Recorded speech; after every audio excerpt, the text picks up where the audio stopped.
Well, good morning and welcome to a very special episode of Morning Java with our friend Rick Seaback from WQED, the living legend. Yeah, well, we are at WQED. We are at WQED. He'll at least agree with that much. Why don't you explain why we're at WQED? Well, there's this thing coming up where WQED and DK Pittsburgh Sports are going to try something new and unusual, and it's going to give you access a little bit to both of us. Mm-hmm. And you've been nice enough to donate a year's subscription for a lot of people, anybody who, comes aboard with us, and they're going to get 2 of my shows to download, and, we're still working on it. It's coming soon. You're going to want to know about it, especially if somebody is like going to college. Yeah, it's like it's a Pittsburgh care package, if you will. Like, here's your way to survive. Yeah, but if you're coming in or leaving. Mm-hmm. Like everybody's getting their news off the internet now, so you're going to get your sports news off DK Pittsburgh Sports, and we hope it's fun at the same time. It's funny. When people leave Pittsburgh, they never really leave, do they? No. It's incredible, isn't it? Well, I've gotten to do some things with PBS where we travel the country. Inevitably, I don't think we've ever been to any place where somebody didn't come up and say, hey, aren't you guys from Pittsburgh? And that kind of thing. So it's always gratifying because I guess, in the 80s when so many people left town. And I know from when we used to get ratings and things, that we always got great ratings in San Diego. Yeah, what about that? Yeah, we've had some of our bigger subscriber meetups in San Diego. Well, there's a lot of military out there in that part of the world. Everywhere you go. Rick, one of the funny things, I actually end up rolling my eyes at this, is we go around the country.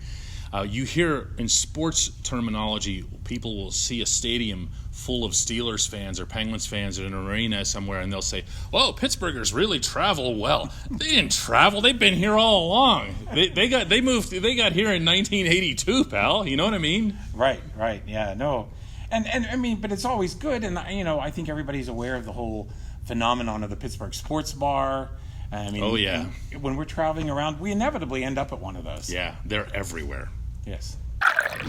I'm not sure if anyone can consider themselves to be a true Pittsburgher, whether you're still in Pittsburgh or outside the city, unless you have this man's work. I've collected it all, actually a long time ago, first on VHS, and then we had to replace the entire catalog on DVD.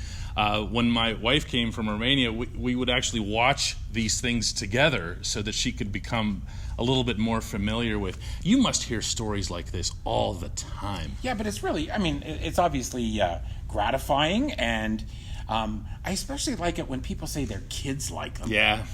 And what it is, I say, early on, I said, this job is? I get to find out if all these stories my parents told me are true, and then, figure things out. And actually, my parents end up, my dad is in the Pennsylvania Roadshow, and my mom is in North Side Story. So, I owe them a lot. They were both from Hazelwood, and, they taught us so much about Pittsburgh, and I moved away for 16 years. When I came back, I had a totally different set of eyes, and I just thought, this city is more interesting, and the history of this place is just so incredible. We forget that as the 19th century became the 20th century, we were one of the most important places on Earth. On Earth. Oil had just been first pumped from the ground in one Titusville. Of the wealthiest cities in the world.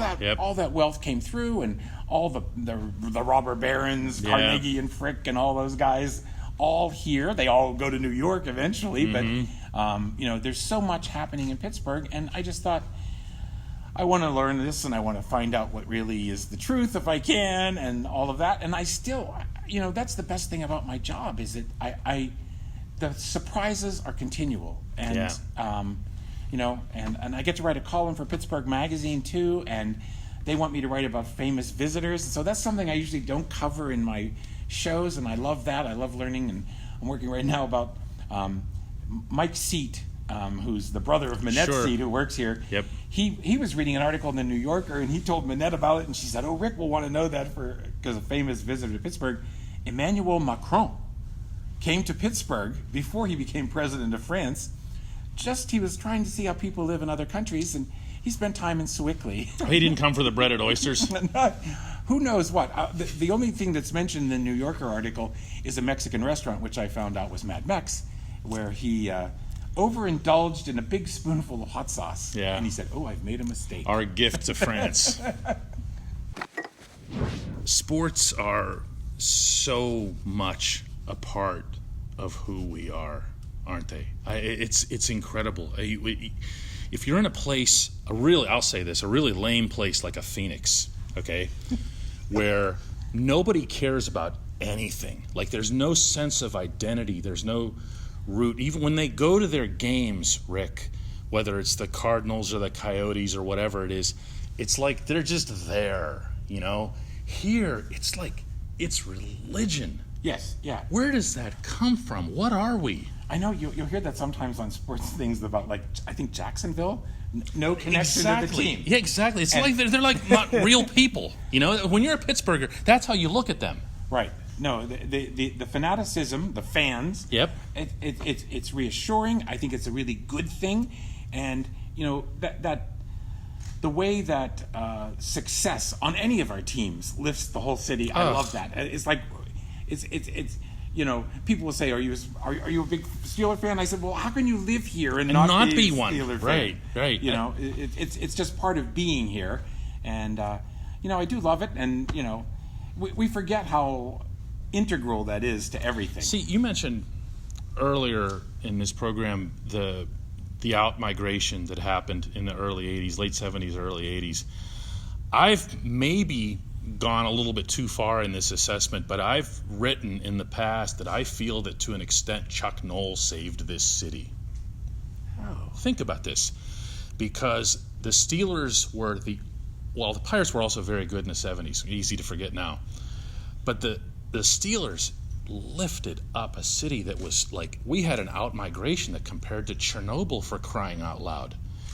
And we had pride in that one thing, and then we had a mayor who was very proactive and then worked with the communities to build the skyscrapers and Renaissance 2 and everything. And I just thought that all started with the Steelers and why we cling to them in particular so much. Right. I mean, we just got a new roller coaster named the Steel Curtain. Only here, man. Only here. Only here. Right. No, and it's a good thing. It's I don't know. It's the fabric of Pittsburgh. Yeah, it's who we are, like all the way down.